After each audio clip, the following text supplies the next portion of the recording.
Hello दोस्तों, हमारे channel BEd corner में आपका स्वागत है। तो आज मैं आपके लिए लेके आई हूँ आदर्श पाठ्य योजना जो हिंदी विषय से संबंधित है। तो आइए शुरू करते हैं। सबसे पहले पाठ्य योजना संख्या, दिनांक, कक्षा 8, विषय हिंदी, उपविषय पद्य, वादन, अवधि, प्रकरण हमारा है ध्वनि। उसके बाद विद्यालय का नाम आ जाएगा। आप जिस भी विद्यालय में आपकी ट्रेनिंग चलेगी उस विद्यालय का आप नाम लिखिएगा। सामान्य उद्देश्य, छात्रों को भाषा संबंधी नियमों का ज्ञान कराना, छात्रों के शब्द भंडार में वृद्धि करना, छात्रों में शुद्ध उच्चारण व लेखन कौशल का विकास करना, छात्रों में वाचन कौशल का विकास करना। अंतिम होगा छात्रों में नवीन ज्ञान प्राप्त कराना। उसके बाद हमारा विशिष्ट उद्देश्य आ जाएगा। पहला ज्ञानात्मक, दूसरा बोधात्मक, तीसरा अनुप्रयोगात्मक, चौथा विश्लेषणात्मक, पांचवा संश्लेषण और अंतिम हमारा आएगा मूल्यांकन। आप देख सकते हैं। उसके बाद शिक्षण सहायक सामग्री आ जाएगी। चार्ट, संकेतक, पॉइंटर, डस्टर, चौक आदि। पूर्व ज्ञान, सभी छात्र ध्वनि या ब्रैकेट में आप लिख सकते हैं कविता के बारे में सामान्य जानकारी रखते हैं। उसके बाद हमारे प्रस्तावना प्रश्न आ जाएंगे जिसमें छात्राध्यापक क्रिया और छात्र छात्रा क्रिया शामिल होगी। तो पहला प्रश्न हो जाएगा, ज्ञानेंद्रियां कितनी होती हैं? तो बच्चे उत्तर करेंगे 5। दूसरा, इन पांचों ज्ञानेंद्रियों के नाम क्या क्या हैं? तो उत्तर मिलेगा हमें आँख, नाक, कान, जीभ, त्वचा है। तीसरा प्रश्न, कान को लेकर, कान किस काम आते हैं? तो बच्चे उत्तर करेंगे सुनने के। चौथा प्रश्न, कानों के माध्यम से सुनने वाली तरंगे क्या कहलाती हैं? तो उत्तर में मिलेगा ध्वनि। पांचवा और अंतिम प्रश्न, ध्वनि नामक कविता से आप क्या समझते हैं? तो यह बच्चों के लिए समस्यात्मक प्रश्न हो जाएगा जिसका उत्तर अस्पष्ट रहेगा। उसके बाद हमारा उद्देश्य कथन आ जाएगा। बच्चों, आज हम ध्वनि नामक कविता का अध्ययन करेंगे। उसके बाद हमारी कविता को हम 2 सोपानों में अपनी पुस्तिका में इस प्रकार से लिखेंगे। हमने अपनी पुस्तिका में ही कलर कर लिया है, लेकिन इसको आपने एक कलर पेपर में लिखकर अपनी पुस्तिका में लगाना है। पहला सोपान, अभी न होगा मेरा अंत, अभी अभी ही तो आया है मेरे मन में मृदुल बसंत, अभी न होगा मेरा अंत। हरे हरे ये पात, डालियाँ कलियाँ कोमल गात, मैं ही अपना स्वप्न मृदुल कर फेरूंगा मुद्रित कलियों पर, जगा एक प्रत्युष मनोहर। दूसरा सोपान आ जाएगा, पुष्प पुष्प में तद्रालश लालसा, खींच लूँगा मैं अपने नवजीवन का अमृत सहर्ष, सींच दूँगा मैं द्वार दिखा दूँगा फिर उनको, है मेरे वे जहाँ अनल, अभी न होगा मेरा अंत। ये हमारी कविता है। इसके बाद हमारी प्रस्तुतिकरण आएगी। तो जो प्रस्तुतिकरण की सूची है वो इस प्रकार से बनेगी। ये प्रथम सोपान के लिए प्रस्तुतिकरण है। इसके बाद हम सेम इसी तरीके से द्वितीय सोपान के लिए भी प्रस्तुतिकरण की सूची बनाएंगे।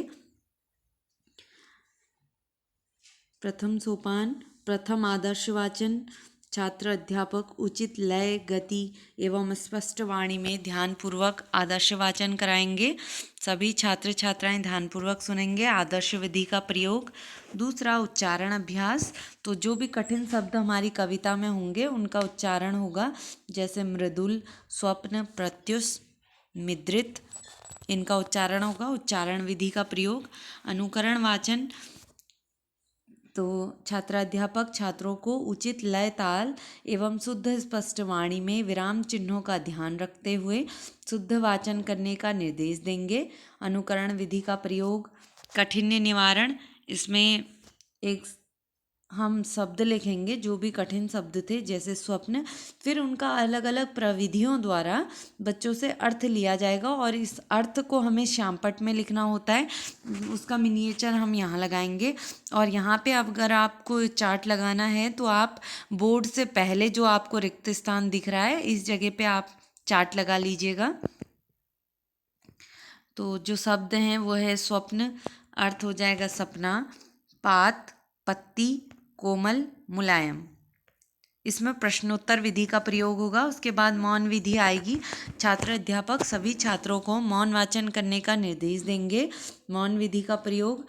अंतिम जो हमारा आएगा वो आएगा विचार विश्लेषणात्मक प्रश्न। तो पहला प्रश्न होगा प्रस्तुत कविता के कवि कौन हैं? तो बच्चे उत्तर करेंगे सूर्यकांत त्रिपाठी निराला। दूसरा किसका अभी अंत नहीं होगा? तो बच्चे कहें उत्तर में कहेंगे कवि का। प्रश्नोत्तर विधि का प्रयोग होगा। अंत में हम बच्चों को मूल्यांकन प्रश्न करेंगे। इस कविता को सारांश में बताइए। जो हमने प्रथम सोपान बताया होगा उस पे बेस्ड क्वेश्चंस होंगे ये सारे।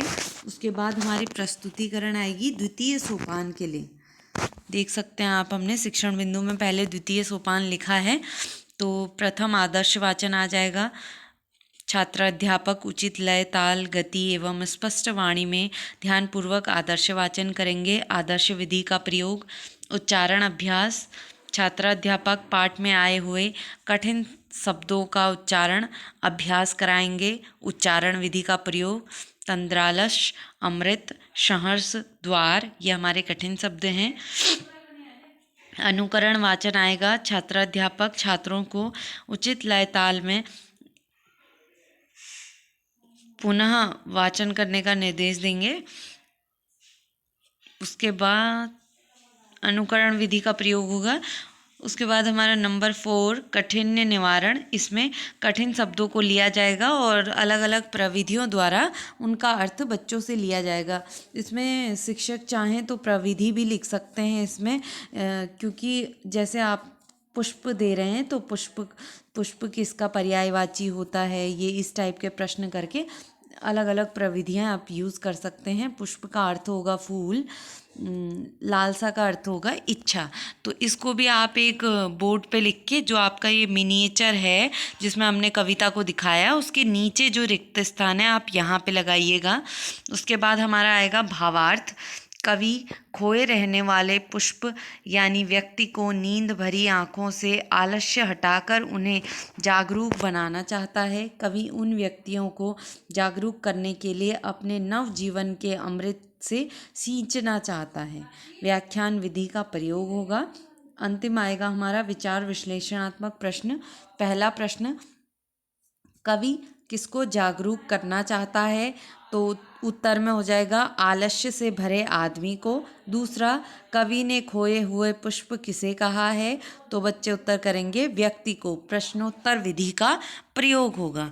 अंत में हमारा मूल्यांकन में एक प्रश्न आ जाएगा, लालसा का क्या अर्थ है? तो बच्चों ने जो कविता में पढ़ा होगा वो उसके आधार पर उत्तर करेंगे। उसके बाद हमारा आ जाएगा लिखित एवं निरीक्षण कार्य। छात्राध्यापक छात्रों को श्यामपट्ट को देखकर अपनी उत्तर पुस्तिका में उतारने का निर्देश देते हैं तथा स्वयं घूम घूम कर निरीक्षण करते हैं। पुनरावृत्ति प्रश्न। पहला प्रश्न, इस कविता की 5 पंक्तियों को सुनाइए। दूसरा, कवि को ऐसा विश्वास क्यों है कि अभी उसका अंत नहीं होगा। उसके बाद हम बच्चों को गृह कार्य देंगे। गृह कार्य के प्रश्न 3 प्रकार के होंगे, दीर्घ उत्तरीय प्रश्न, लघु उत्तरीय प्रश्न और अति लघु उत्तरीय प्रश्न। दीर्घ उत्तरीय में पहला होगा प्रस्तुत कविता का भावार्थ लिखिए। दूसरा, प्रस्तुत कविता के कवि कौन हैं? कविता में किसका अंत नहीं होगा। लघु उत्तरीय में रिक्त स्थान भरो। पहला, अभी ना होगा मेरा डॉट, आगे डॉट की जगह पे बच्चे होमवर्क में करके लाएंगे। दूसरा, फेरूंगा डॉट कलियों पर। तो ये होगा बच्चों का गृह कार्य। मैं आशा करती हूँ कि आपको हमारी पाठ्योजना पसंद आई होगी। अगर आपको हमारी पाठ्योजना पसंद आई है तो प्लीज़ हमारी वीडियो को लाइक कीजिए, शेयर कीजिए, सब्सक्राइब कीजिए। आप अन्य लेसन प्लान्स के लिए हमारे चैनल पे विज़िट कर सकते हैं। वहाँ पे आपको अलग अलग प्रकार के लगभग सभी सब्जेक्ट के लेसन प्लान उपलब्ध होंगे। धन्यवाद।